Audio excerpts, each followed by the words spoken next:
राधे राधे दोस्तों, जय श्री कृष्णा। कैसे हैं आप सब? कान्हा जी की कृपा से आप सब बहुत अच्छे होंगे। स्वागत है आपका आपके अपने चैनल कन्नू बाबू एंड कान्हा जी की सेवा में। सो गाइस, आज हम फिर प्रस्तुत हैं और जैसे कि आप सबको पता है, अक्षय तृतीया से चंदन यात्रा प्रारंभ हो चुकी है।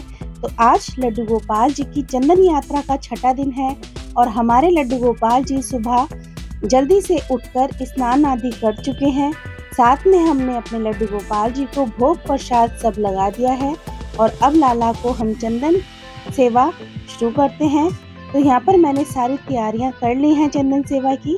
तो गाइस, 21 दिवस ये पर्व होता है चंदन यात्रा का। तो आप अपने लड्डू गोपाल जी को जहाँ तक भी हो, जितनी भी हो, कोशिश करें कि उनको डेली चंदन लगा सकें। और अगर किसी कारणवश नहीं लगा पाते हैं तो आप उनके मस्तक पर खाली टीका भी लगा सकते हैं। तो आज मैंने यहाँ पर चौकी विराजमान की है जिस पे मुझे लड्डू गोपाल जी को चंदन लेप लगाना है।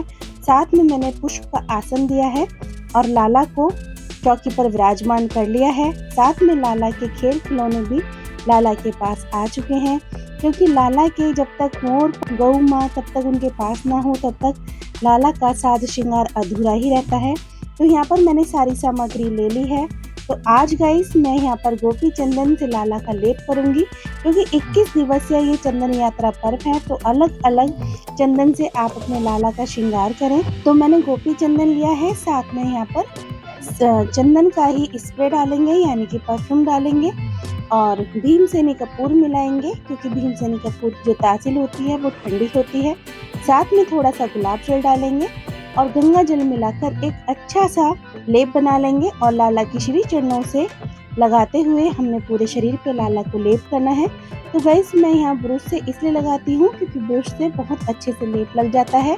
अगर हम हाथों से लगाते हैं तो इतनी अच्छी तरह से लेप नहीं लग पाता है। और वैसे भी मेरे लाला ज़्यादा बड़े नहीं हैं, यानी कि मेरे लाला जो हैं 4 नंबर के हैं, तो हाथों से लेप मुश्किल ही लग पाता है।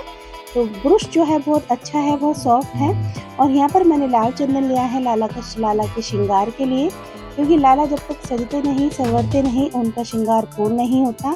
और वैसे भी हमारे बांके बिहारी जी, हमारे श्री कृष्ण जी, लड्डू गोपाल जी सजने संवरने के बहुत ज़्यादा शौकीन हैं।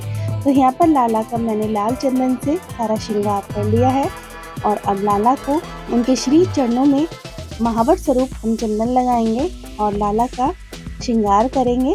तो गाइस, यहाँ पर श्रृंगार के बाद मैंने लाला को वस्त्र स्वरूप पुष्प धारण कराए हैं। साथ में पुष्प की ही मैंने यहाँ पर लाला को माला बनाई है, क्योंकि जब तक चंदन नहीं सूखता तब तक लाला को हमने पुष्प के अंदर ही रखना है।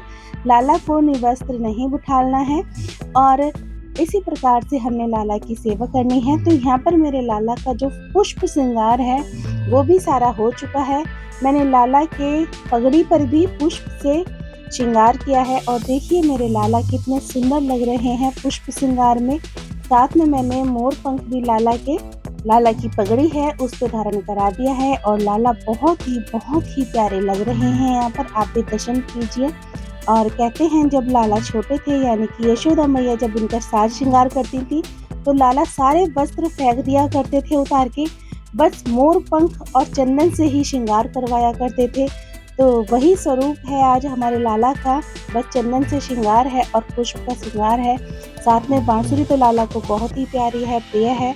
तो बांसुरी लाला के पास जरूर ही आप लाला के हाथ में पकड़ाएं या लाला के पास रखें। तो इस तरह से आज हमारे लाला का श्रृंगार पूर्ण हुआ है। और गाइस, मैंने आपको बताया था जो हमने अक्षय तृतीया वाले दिन लड्डू बनाया था, उस लड्डू का हमने क्या करना है, तो वो भी मैं आपको अभी आगे बताऊंगी। उस लड्डू का क्या करना है। वो लड्डू बहुत चमत्कारी होता है, बहुत ही रक्षा वाला वो लड्डू होता है। तो गाइस, यहाँ पर मेरे लाला का चंदन सूख चुका है और मैंने अपने लाला का यहाँ पर स्नान कराया है। देखिए, बस जल डालते ही लाला का सारा जो चंदन है वो उतर चुका है।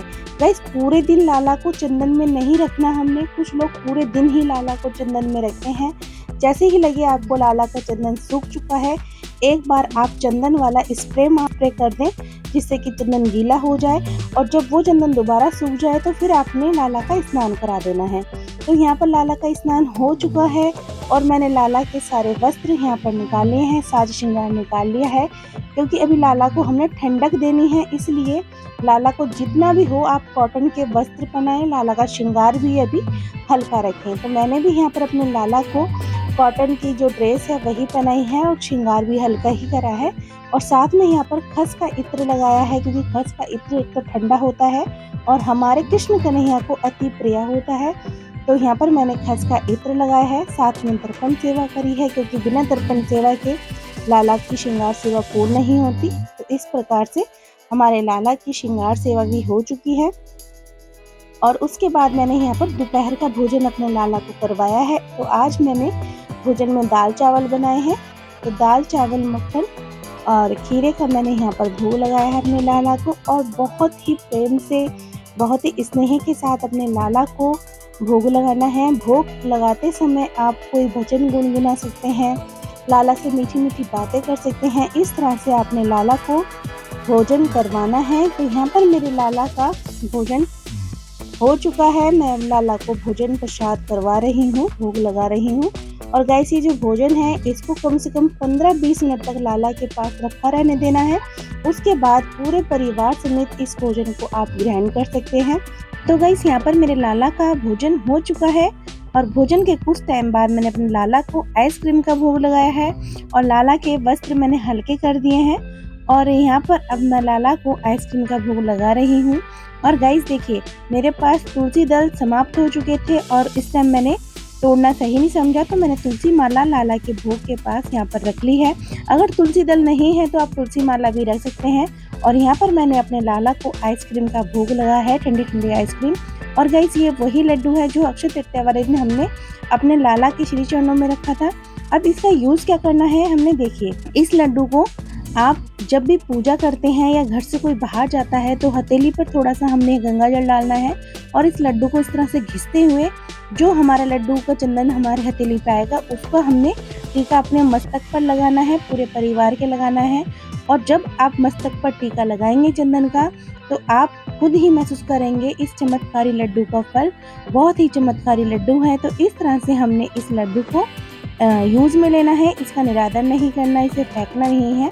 तो गाइस वीडियो को यहीं विराम देते हैं। आपको वीडियो पसंद आई है तो वीडियो को लाइक कीजिए, चैनल को सब्सक्राइब कीजिए, कमेंट कीजिए, वीडियो को फैमिली और फ्रेंड के साथ जरूर शेयर किया कीजिए, बेल आइकन को प्रेस कीजिए ताकि मेरे आने वाली वीडियो की सारी नई नोटिफिकेशन आपके पास सबसे पहले पहुंचे।